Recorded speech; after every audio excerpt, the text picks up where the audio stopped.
дыхание, все. Когда я его обследовала, анализ абсолютно спокойный. Я сделала ему спирографию. На спирографию, потому что спирография уловит наличие нарушений вентиляции. Он не скроет этого. Понимаете, на спирограмме у него в пределах нормы все.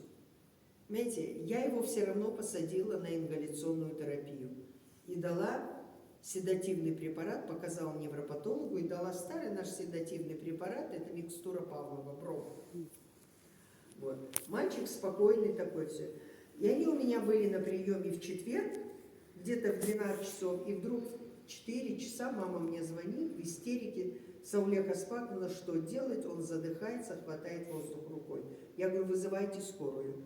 Скорую вызывайте.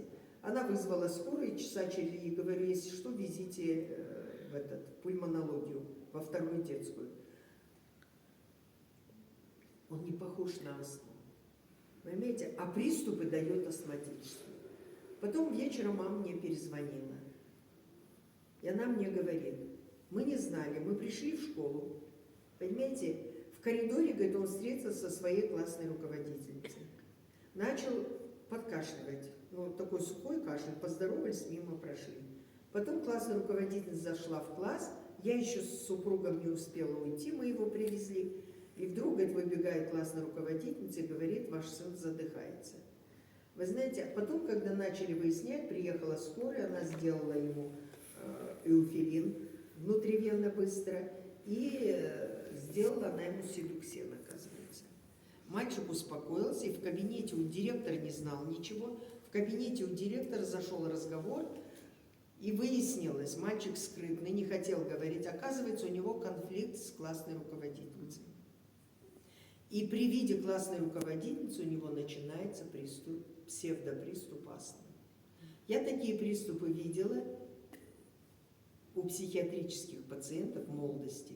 Понимаете, 2 раза я видела такие приступы. У одной закончилась шизофрения была, а у другой поставили энцефалопатию. Понимаете?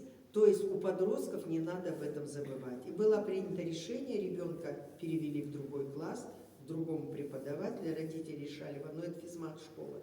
Понимаете, как это все? То есть психика ребенка-подростка, она ранимая. И еще есть дети толстокожие, да? Им хоть бы что, а есть такие ранимые, как он. И вот у него он давал вот такие приступы затрудненного дыхания, которые симулировали астму. Понимаете? Вот об этом мы должны помнить.